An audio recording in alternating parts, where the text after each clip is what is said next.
नमस्कार, स्वागत है आप सभी का स्वदेश विशेष में। मैं हूं आपके साथ कविता थपलियाल। चीन की चेतावनी को अनसुनी करते हुए अमेरिकी संसद की स्पीकर नैन्सी पेलोसी मंगलवार को ताइवान के दौरे पर पहुंची और नैन्सी पेलोसी के जहाज को अमेरिकी नेवी और एयरफोर्स के 24 एडवांस फाइटर जेट्स की सुरक्षा में ताइवान में उतार दिया गया, ताकि अगर चीन की तरफ से कोई भी हरकत हो तो उसे मुंह तोड़ जवाब दिया जा सके। वहीं इस मौके पर पेलोसी ने कहा है कि अमेरिका इस इलाके में शांति के लिए आया है और ताइवान का पूरा समर्थन करेगा। आखिर क्या अमेरिका और चीन के बीच ताइवान पर तनाव किस मोड़ पर पहुंच गया है? आने वाले दिनों में क्या असर इसका दिखाई देगा? भारत की क्या रणनीति होगी? इन तमाम मुद्दों पर आज हम विस्तार से बात करेंगे हमारे एक्सपर्ट से और जानेंगे इस टेंशन का आखिर क्या होगा इलाज। लेकिन पहले चलते हैं हमारी संवाददाता शिवानी के पास। और शिवानी, पहले से ही हम जानते हैं कि बहुत कोशिश यहाँ पर चल रही है नैन्सी पेलोसी की यात्रा रोकने के लिए। चीन ने पुरजोर ताकत लगा दी, लेकिन ऐसा नहीं हुआ है और इसके लिए उसने कई तरह की धमकियां भी दी हैं, लेकिन चीन की चेतावनी का अमेरिका पर कोई असर नहीं पड़ता हुआ देखा गया। पेलोसी के इस दौरे के बाद दोनों देशों के बीच कैसे बढ़ रहा है तनाव? फिलहाल ताज़ा अपडेट क्या है आपके पास, क्योंकि हम देख रहे हैं तमाम तरह की तैयारियां चीन की तरफ से, इनफैक्ट ताइवान की तरफ से भी शुरू हो चुकी हैं। जी बिल्कुल, नैन्सी पेलोसी का ये जो ताइवान दौरा था ये बेहद अहम था और 18 घंटे लंबा ये दौरा था और इसके बाद नैन्सी पेलोसी दक्षिण कोरिया के लिए रवाना भी हो गई। लेकिन देखने वाली बात यह है कि चीन ने बहुत आक्रामकता यहां पर दिखाने की कोशिश की। उसने एक तरह से न सिर्फ ताइवान को बल्कि अमेरिका को धमकाने की कोशिश की कि अगर नैन्सी पेलोसी यहां पर आती हैं तो युद्ध जैसे हालात पैदा हो जाएंगे। और इसी के लिए उसने अपने जितने भी असेट्स थे, चाहे वो एयर ड्रिल्स हो, चाहे वो सी में होने वाले ऑपरेशंस हो, उसके लिए अपनी तैयारी पुख्ता कर ली थी। पूरी तरफ से ताइवान को घेर लिया था, सभी जगह उसने डिप्लॉयमेंट्स दिखाए और ये बताने की कोशिश की कि अगर अमेरिका चीन और ताइवान के बीच में आता है तो फिर एक युद्ध भी छिड़ सकता है। इस तरह का संदेश चीन की तरफ से देने की बात हुई। लेकिन नैन्सी पेलोसी ने इस सब के बावजूद, इस चेतावनी के बावजूद न सिर्फ ताइवान में अपना दौरा पूरा किया बल्कि वहां की राष्ट्रपति के साथ मुलाकात की, कई बड़े डिग्नेटरीज से वहां पर मुलाकात की और कई बार अपने बयान दिए। बयानों में बिल्कुल साफ तौर पर चीन को कह दिया कि अगर वो ताइवान की संप्रभुता के साथ कोई खिलवाड़ करता है तो अमेरिका ताइवान के साथ खड़ा हुआ है, उसकी रक्षा करने के लिए उसके साथ खड़ा है। और इस बात को बता दिया कि चीन चाहे जितनी मनमानी करने की कोशिश करे इंडो पैसिफिक रीजन में, लेकिन वो ताइवान पर नजर उठाकर नहीं देख सकता। इस तरह की एक चेतावनी नैन्सी पेलोसी के इस दौरे में छुपी हुई थी। और बहुत ही अहम बात यह कि अब चीन ने जो एक बलूनिंग की हुई थी, एक कोशिश की हुई थी दिखाने की कि वो बहुत ताकतवर है, उसने अपने पूरे आक्रामक तेवर यहां पर दिखाए थे, तो उसकी हवा कहीं ना कहीं निकलती हुई दिखाई दी। और यही ताकत है न सिर्फ अमेरिका के यहां पर प्रेजेंस की, बल्कि जो क्वाड का गठजोड़ है जिसमें जापान है, अमेरिका है, भारत है, ऑस्ट्रेलिया है, उस सब की ताकत है कि यहां पर उसने चीन को नियंत्रित किया हुआ है। खासतौर पे इंडो पैसिफिक रीजन में जहां पर लगातार चीन कोशिश में है कि वो अपना वर्चस्व बढ़ा सके और ताइवान पर कब्जा जमा सके। और इतना ही नहीं, नैन्सी पेलोसी के आने पर आक्रामक बयान तो दिए ही चीन ने, साथ ही ताइवान ने शिकायत की कि कल देर रात लगभग 21 चीनी लड़ाकू विमानों ने एक बार फिर एयर स्पेस का उल्लंघन किया, ताइवान के अंदर घुसने की कोशिश की और दिखाने की कोशिश की कि वो इस पूरे एरिया में ऑपरेशनली एक्टिव है। लेकिन बावजूद इसके नैन्सी पेलोसी ने अपनी पूरी यात्रा यहां पर की, 18 घंटे यहां पर बिताए और चीन को एक बार फिर चेतावनी दी कि वो ताइवान की तरफ आंख उठाकर ना देखे। बिल्कुल, हमारे साथ आप बनी रहें। लेकिन इस बीच यूएस स्पीकर नैन्सी पेलोसी के ताइवान जाने पर चीन भड़क गया है। नैन्सी पेलोसी के ताइवान जाने पर आग बबूला हुए चीन ने 50 मिनट के भीतर ही ताइवान के आसपास सैन्य ड्रिल और मिलिट्री एक्शन की धमकी दी और कहा कि वो ताइवान के कुछ हिस्सों में टारगेटेड मिलिट्री एक्शन ले सकता है। और चीन ने 6 और से यहाँ पर ताइवान पर एक तरह का घेरा भी डाल दिया है। 6 की 6 तरह से यहाँ पर 6 की 6 ओर से पूरा घेरा डाल दिया गया है और इसे सैन्य अभ्यास बताया गया है। इस ड्रिल में अगर देखा जाए तो J-20 स्टेल्थ फाइटर जेट्स को भी शामिल किया गया है, जबकि ताइवान की सेना ने कहा है कि चीन के 21 मिलिट्री एयरक्राफ्ट्स ने उनकी घेराबंदी की है। ये मिलिट्री प्लेन्स आइलैंड के एयर डिफेंस आइडेंटिफिकेशन जोन में पहुंच गए हैं। आगे चलकर बात करेंगे हमारी संवाददाता शिवानी से भी, लेकिन इस बीच इस खास मुद्दे पर हमारे साथ खास एक्सपर्ट्स भी जुड़ गए हैं। आइए उनकी ओर रुख करते हैं। मरूफ रजा, स्ट्रैटेजिक अफेयर्स एक्सपर्ट, जेके त्रिपाठी, फॉर्मर डिप्लोमैट, और रवि प्रसाद नारायण, एसोसिएट प्रोफेसर जेएनयू, हमारे साथ जुड़ गए हैं। सर, आप सभी का स्वागत है हमारी इस बेहद खास पेशकश में। तो सबसे पहले तो प्रोफेसर साहब, मैं आप ही के पास आऊंगी। ये बताएं हमें कि क्या अमेरिका ने ताइवान को फंसा दिया है? जिस तरह के आक्रामक तेवर चीन ने दिखाए हैं, क्या आपको वाकई में लगता है कि चीन अब बिल्कुल एक्शन मोड में आ गया है? Well, I think one has to go beyond the rhetoric because there are three determinants. First is economic. China and Taiwan are members of the World Trade Organization. Their bilateral trade is estimated to be $193 billion, out of which Taiwan exports around $125.9 billion. They have a trade surplus. So the two sides will आ रही है not आपके audio में। Professor साहब, थोड़ी सी दिक्कत आ रही है आपके ऑडियो में, वापस आऊंगी आपके पास, लेकिन तब तक चलिए मरूफ रजा जी से मैं यही सवाल पूछना चाहती हूँ, किस तरह से अमेरिका ने अब चाइना और ताइवान के बीच में अड़ंगा खड़ा कर दिया है? मरूफ रजा साहब बताएं। एक हफ्ते पहले प्रेसिडेंट बाइडेन और प्रेसिडेंट शी जिनपिंग के बीच में टेलीफोनिक बातचीत हुई थी, जिसमें शी जिनपिंग साहब ने कहा था कि अगर जो आग से खेलेगा उसके हाथ भी जलेंगे। ये अमेरिका को एक इशारा था कि आप ताइवान के आग से मत खेलें। लेकिन अमेरिका का ताइवान के साथ एक लंबा रिश्ता है। अमेरिका का एक ताइवान प्रोटेक्शन एक्ट है, और अब प्रेसिडेंट बाइडेन ने कुछ महीने पहले ये भी जाहिर कर दिया था कि अगर चीन ने ताइवान पे हमला किया तो अमेरिका चुप नहीं बैठेगा, अमेरिका भी जुड़ जाएगा इसके अंदर। और इसलिए अभी हालात टेंस इसलिए नजर आ रही है कि सब ये सोच रहे हैं कि अब इसके बाद ये बातचीत, ये मामला किस दौरे पर जाएगा।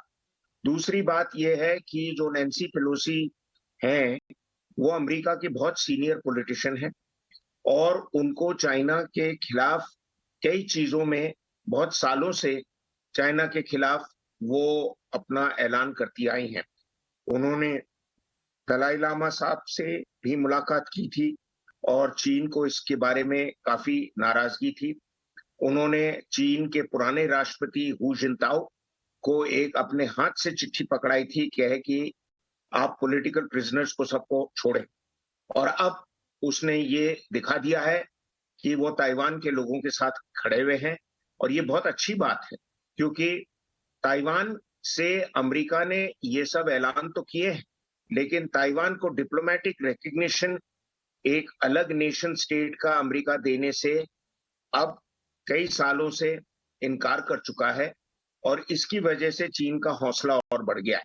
दूसरी चीज, चीन का हौसला बढ़ गया है देख के कि अमेरिका किस हद तक वहां टिका रहेगा, क्योंकि जो रूस ने यूक्रेन के साथ किया है, ये देख के चीन सोच रहा है कि अब वो अपनी उम्मीदें ताइवान के साथ भी पूरा कर सकेगा। लेकिन ताइवान यूक्रेन नहीं है। ताइवान से जुड़ा हुआ एक बहुत बड़ा अमेरिका का ईस्ट एशिया का पॉलिसी एक खंबा है, एक पिलर है, जिसको अगर अमेरिका ने छोड़ दिया तो अमेरिका के दुनिया भर में ऐलान जो है डेमोक्रेसी के हित, वो जमीन पर गिर जाएंगे। अमेरिका ने कई सालों से ताइवान को बहुत ऊंचे दर्जे की हथियारें दिए हैं और ऐसी फाइटर जेट और जहाजें दिए हैं जिससे कि ताइवान अपनी सुरक्षा कर सकता है। और अगर कोई देश खुद की सुरक्षा करना चाहे और उसके पास अच्छे हथियार हों, यूक्रेन ने साबित कर दिया है वो रशिया को रोक सकता है, और ताइवान चाइना को भी शायद रोक सकेगा। चाइना का बिल्कुल, लेकिन ताइवान के थोड़ा साथ सा क्या अमेरिका की जो भूमिका है, त्रिपाठी साहब थोड़ा सा विस्तार से शायद आप इसमें और इनपुट दे पाएं। ये भूमिका काफ़ी अहम है, लेकिन क्या ये भूमिका उसी राह पर आपको जाती दिखाई दे रही है जिस राह पर अमेरिका खड़ा हुआ यूक्रेन के लिए, अफगानिस्तान के साथ हुआ? ताइवान को भी क्या इस तरह का सपोर्ट करके अलग थलग कर दिया जाएगा और बाद में पूरी तरह से छोड़ दिया जाएगा लावारिसा? देखिए, मुझे ये नहीं लगता कि अमेरिका की यूक्रेन और ताइवान के मामलों को आप तुलना कर सकते। यूक्रेन का मामला पूरी तरह से अलग था। यूक्रेन का मामला इसलिए अलग था कि उस मामले में रूस की सीमा पर आकर के नेटो के हथियार जमा होने की शंका हो गई थी, और जो रूस के लिए खतरनाक था, जिसको कि पिछले 30 साल से ये कहा जा रहा था बार बार कि नहीं नहीं, हम आपके लिए कोई खतरा नहीं है। यहाँ पर ताइवान के साथ ऐसी बात नहीं है। दूसरी चीज यह है कि ताइवान में अमेरिकी प्रेजेंस है, लेकिन अमेरिकी सेना की प्रेजेंस वहां पर एज बेस नहीं है, वो ट्रेडिंग के लिए है। और अमेरिका ने जब 1980 में ताइवान के साथ एक ताइवान प्रोटेक्शन एक्ट किया था, उसमें कहीं भी, जैसा कि मुझसे पहले बोलने वाले वक्ताओं ने कहा, कि डिप्लोमेटिक रिकॉग्निशन, डे जुरे रिकॉग्निशन ताइवान को नहीं मिली है। वहां पर ताइवान के लिए कहा गया है governing bodies of Taiwan, government of Taiwan नहीं कहा गया।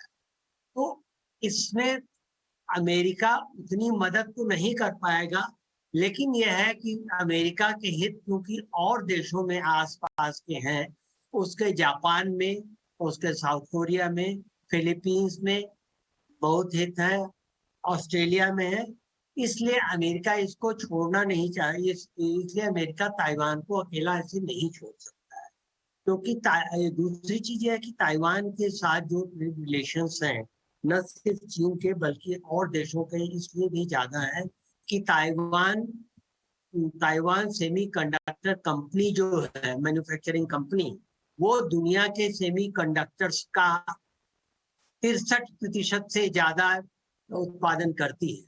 तो एक तरह से पूरे मार्केट में उसका कब्जा है, और ऐसे ताइवान को अमेरिका या कोई भी पश्चिमी देश छोड़ना नहीं चाहेगा। तो इसलिए अभी तो ये है कि अभी ये पोस्चरिंग हो रही थी। अभी चीन भी पेलोसी के आने के पहले हल्ला कर रहा था, तरह तरह की धमकियां दे रहा था, लेकिन जब पेलोसी वहां उतर गई तो चीन के रुख में भी देखिए परिवर्तन थोड़ा सा आया। चीन ने कल रात को कहा पेलोसी चोरों की तरह वहां आई हैं, और दोनों देशों के संबंध और बहुत खराब हो सारे सकते हैं। एक्सपर्ट्स ये भी कह रहे हैं, त्रिपाठी जी, बहुत सारे एक्सपर्ट्स ये भी कह रहे हैं कि चीन जो है, जो धमकियां दे रहा है, जो आक्रामक तेवर उसने अपनाए हुए हैं, काफ़ी हद तक ये एक तरह की गीदड़ भपकियां ही हैं जो चीन हमेशा से करता आया है। असल में कोई एक्शन मोड में जाने का इरादा नहीं है, सिर्फ डराकर धमकाने का इरादा है। कैसे आप देखते हैं इसको? मेरे ख्याल से दोनों पक्षों में से कोई भी एक्शन मोड में नहीं जाएगा। कोई भी ये नहीं चाहेगा कि एक्चुअल लड़ाई, वास्तविक लड़ाई शुरू हो जाए, हथियारों से एक दूसरे को मार किया जाए, क्योंकि अगर ये शुरू हो जाता है तो इसका रिपरकशन जो है वो दुनिया के कई देशों में, कई क्षेत्रों में होगा। अभी आप देख रहे हैं कि सिर्फ यूक्रेन की वॉर का रिपरकशन कैसे हो रहा है।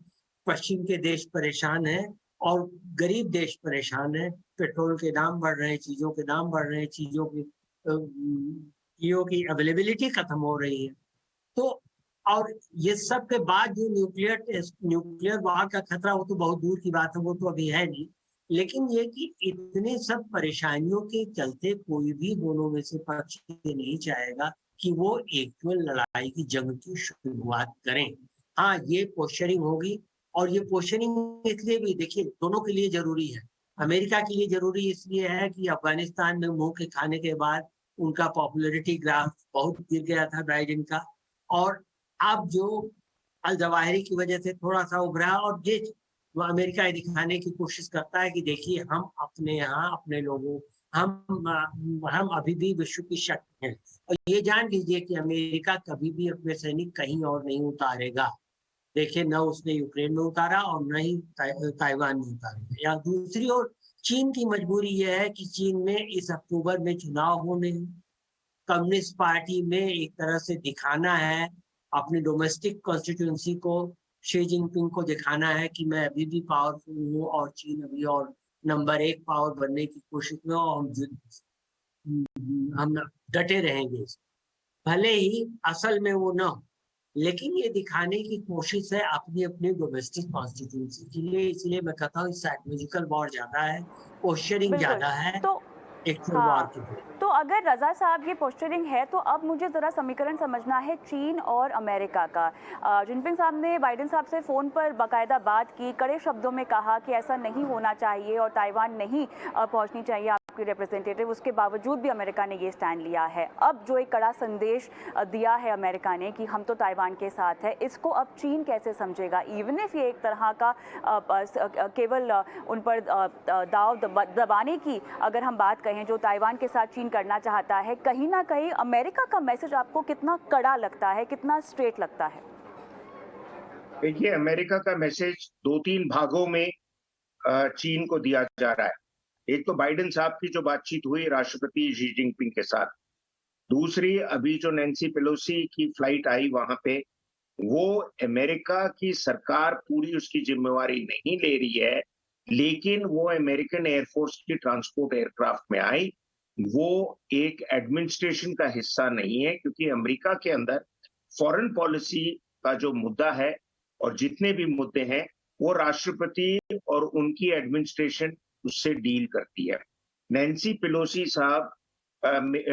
पेलोसी मैम, वो अमेरिका के हाउस ऑफ रिप्रेजेंटेटिव्स की स्पीकर हैं।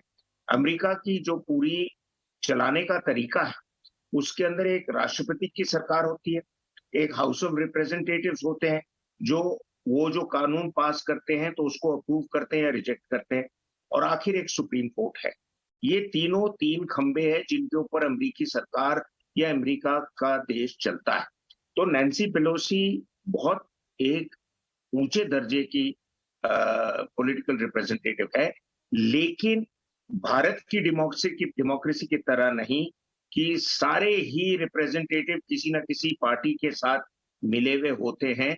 वो एक अलग ही लेवल की बहुत सीनियर पॉलिटिशियन है, लेकिन ये मैसेज चीन को और ये इशारा चीन को बड़े तेजी से मिला है कि अमेरिका अभी भी पीछे हटने को तैयार नहीं है। लेकिन बड़ा सवाल ये होता है कि क्या, जैसे हमारे से पहले स्पीकर बता रहे थे, कि क्या अमेरिका किस हद तक जाएगा चीन को प्रोटेक्ट करने का, ताइवान को प्रोटेक्ट करने में। देखिए, ताइवान के अंदर 2-3 खासियत है। वो दुनिया के टॉप 25 इकोनॉमी का एक उसमें उसका नंबर आता है। हालांकि देखने में वो देश छोटा लगता है, लेकिन उसकी आबादी भी ठीक ही है और कई यूरोपियन देशों से बड़ी है। दूसरी बात यह है, जैसे बताया गया था, TSMC जो कंपनी ताइवान में है, 80% दुनिया के सबसे ऊंचे दर्जे के सेमीकंडक्टर वहां बनते हैं, जिससे सेलफोन से सैटेलाइट तक सारी कार्रवाई सेमीकंडक्टर के ऊपर ही निर्भर है। और चीन इसको कब्जा करना चाहता है, क्योंकि जब से ट्रंप साहब की सरकार थी अमेरिका के अंदर, उन्होंने चीन के ऊपर बैन लगा दिया था सेमीकंडक्टर एक्सपोर्ट करने के लिए। तो इसलिए चीन को चाहिए, अगर चीन की इकोनॉमी को अगले लेवल पे ले जाना चाहते हैं, अमेरिका से टक्कर लेने के लिए। तीसरी बात यह है कि जैसे बताया गया था, चीन के राष्ट्रपति अभी उम्मीद कर रहे हैं 10 साल में एक बार इनकी कम्युनिस्ट पार्टी की कांग्रेस की मीटिंग होगी। अगर इनका फिर से इलेक्शन हो गया तो मेरी नजर में हमारे जमाने के अंदर ये पहले चीन के लीडर होंगे जिनको तीसरा टर्म मिला है, और फिर तीसरा नहीं तो चौथा भी बन जाएगा। एज इट इज वो माओ जेतुंग साहब के बराबर उनके पावर है, तो इसलिए वो चाहते हैं। और अभी ये सब देखते हुए अगर चीन की शी जिनपिंग की सरकार ने कुछ कड़े कदम नहीं उठाए, लड़ाई की बात नहीं कर रहा हूं, कड़े कदम नहीं उठाए, तो हाँ। इसलिए उनकी बड़ी बेइज्जती होगी और वो उनका इलेक्शन का प्रोग्राम भी हट हो जाएगा। तो इसलिए वो इकोनॉमिक कदम उठाएंगे, अमेरिका से अपने डॉलर वापस निकालने की कोशिश करेंगे, या जो अमेरिकन डॉलर उन्होंने इकट्ठा कर रखे वो दुनिया में बेचेंगे। जब बेचेंगे तो डॉलर की वैल्यूएशन गिरेगी तो अमेरिकन इकोनॉमी में बहुत चोट आएगा। इस हिसाब से वो दर्द पहुंचाने की कोशिश करेंगे। बिल्कुल, लेकिन यहाँ पे चलिए थोड़ी सी भारत की भूमिका और किस तरह से इम्पैक्ट होगा उस पर बात कर लेते हैं। हमारी सहयोगी शिवानी हमारे साथ बनी हुई है। तो शिवानी, अगर अमेरिका और चीन के बीच टकराव बढ़ता है, अगर हम ऐसा मान के चलते हैं, तो भारत पर इसका किस तरह से असर होगा? भारत का रुख क्या होगा, जरा बताएं। बिल्कुल, देखिए, भारत के लिए भी ये जो पूरा घटनाक्रम है ये बेहद अहम है, क्योंकि चीन न सिर्फ ताइवान पर कब्जा करने की कोशिश करता है बल्कि वो अपना वर्चस्व भारत की तरफ भी दिखाता है। जब वो LAC पर लगातार ऑपरेशंस करता है, अपने डिप्लॉयमेंट्स बढ़ाता है, चाहे वो भूटान में डोकलाम की बात हो या फिर अरुणाचल प्रदेश को लेकर उसके दावे हों, तो भारत के लिए भी लगातार चीन खतरा पैदा करता आया है। भारत की संप्रभुता के लिए भी चीन खतरा पैदा करता आया है और इस लिहाज से बहुत जरूरी है कि ताइवान मजबूत रहे, क्योंकि अगर ताइवान पर चीन का कब्जा होता है तो जो चीन के डिप्लॉयमेंट्स हैं ताइवान में वो सब डाइवर्ट हो जाएंगे भारत की तरफ और फिर ये भारत के लिए एक बड़ा खतरा हो सकता है। उसके अलावा अमेरिका नहीं चाहता कि इस पूरे एरिया में चीन का वर्चस्व बढ़े, लिहाजा वो इस पूरे मामले पर भारत का साथ देता आया है, चाहे वो गलवान की घटना हो जिसके बाद भारत का साथ अमेरिका ने दिया था। न सिर्फ 600 राइफल्स भारतीय सैनिकों के लिए यहां पर मुहैया कराई गई, बल्कि विंटर क्लोथिंग लद्दाख के इलाके में जो थी वो अमेरिका से आई। तो अमेरिका भारत का साथ देता आया है अगर चीन से तनातनी की बात हो उसमें, और भारत नहीं चाहता कि किसी भी देश की संप्रभुता के साथ खिलवाड़ हो, चाहे वो अपना खुद का देश हो या फिर ताइवान हो या फिर और छोटे छोटे देश हो जिनकी तरफ लगातार चीन नजर उठाता है, मसल फ्लेक्सिंग करता है और आक्रामकता बनाए रखता है। बिल्कुल। तो प्रोफेसर साहब, आपसे भारत की भूमिका ही समझना चाहेंगे। भारत को किस तरह का स्टैंड मेंटेन करना चाहिए और कौन कौन सी ऐसी गतिविधियां हैं जिस पर भारत की नजर होनी चाहिए जिसका हम पर डायरेक्ट इम्पैक्ट होगा? Impact of cross-strait relations will be minimal because most of Taiwan's investments are in Southeast Asia. They have been shifting their economic investments from China to India. As the previous speakers have said, it is Taiwan's economy which is very robust. So would China want to destroy that relationship where their bilateral trade is nearly $300 billion? India and China, our trade is just 125 billion. Second aspect, as the earlier speakers had said, is technology. Apart from semiconductors, Taiwan has specialized in nanoelectronics, which goes even beyond microelectronics. And in Taiwan, China is wanting their software technology parks based in Hsinchu. It is there where their eyes are. And there are close to 1.5 million Taiwanese who are living and working in mainland China. And most of them are actually, ancestrally speaking, from the southernmost provinces in China, Guangdong and Fujian. So there are family connections also. Now here, both of them are members of the WTO, World Trade Organization, which one should see it as a tacit acknowledgement that Taiwan exists. Whether it exists as a nation or not, it's for the rest of the world to decide upon. तो यहाँ पर एक रजा साहब का मुझे take लेना होगा क्योंकि समय भी लगभग खत्म हो रहा है। तो रजा साहब, अब डिप्लोमेटिकली हम समझना चाहें तो भारत की रणनीति क्या होनी चाहिए, या भारत को आपके मुताबिक थोड़ा सा वेट एंड वॉच की स्थिति में रहना चाहिए, देखना चाहिए किस और चीज़ें मूव हो रही हैं और उसके बाद ही कोई कदम उठाना चाहिए, या कदम उठाने की ज़रूरत ही नहीं, हमें पढ़ना ही नहीं है इस चीज़ में? नहीं, मैं इस सवाल का इंतजार कर रहा था क्योंकि मैं कई सालों से इस पे सोचता आया हूं कि भारत की रणनीति ताइवान और चाइना के खिलाफ बदलनी चाहिए। अब गलवान का झटका तो मिल गया हमें, तो सब ने उठ के एकदम से सोचा हाँ चाइना हमारा दोस्त नहीं है, और हालांकि पंडित नेहरू ने ये पट्टी हम सबको पढ़ाई थी और वही पॉलिसी नेहरू साहब के जाने के बाद जितनी सरकारें आई वो यही पॉलिसी करती रही कि आप चाइना को जो है छेड़िए मत, क्योंकि चाइना अगर नाराज हो गया तो आपका बहुत नुकसान कर सकेगा। लेकिन वो जमाना गया, चाइना के अंदर शक्ति बड़ी है, इकोनॉमिक और मिलिट्री, और हमारी भी शक्ति बढ़ी है। और अगर हमारे से 10 गुना छोटे देश जापान और वियतनाम चाइना को आंख दिखा सकते हैं, तो हम क्यों झिझक रहे हैं? इसी उम्मीद में झिझक रहे हैं कि चाइना कश्मीर के बारे में कुछ नहीं बोलेगा। अरे कश्मीर के एक तिया हिस्से के अंदर तो चाइना 70 साल से बैठा हुआ है, कोई उसके बारे में जिक्र नहीं करना चाहता है और कोई उससे चाइना से ले नहीं सकता है, चाहे कितने ऐलान हम करते रहें कि वो हमारी जमीन है। अच्छा, दूसरी बात यह है कि ताइवान को रिकॉग्नाइज करने में आपको क्या तकलीफ है? अगर आप उसको रिकॉग्नाइज करेंगे तो ताइवान एक किस्म से चाइना के खिलाफ और खड़ा हो सकता है। आप चाहे अमेरिका हो चाहे हिंदुस्तान हो, हम ताइवान से वैसे छुपा छुपी सौदा करेंगे, उनसे डिप्लोमेटिक एक्टिविटी चुपचाप करते रहेंगे, लेकिन मेरे समझ में यह है कि हमारा कोई सरकारी ऑफिस नहीं है वहां पे जहां से ताइवानीज लोग भारत का वीजा लेके आ सके। उनको हांगकांग जाना पड़ता था भारत का वीजा लेने के लिए।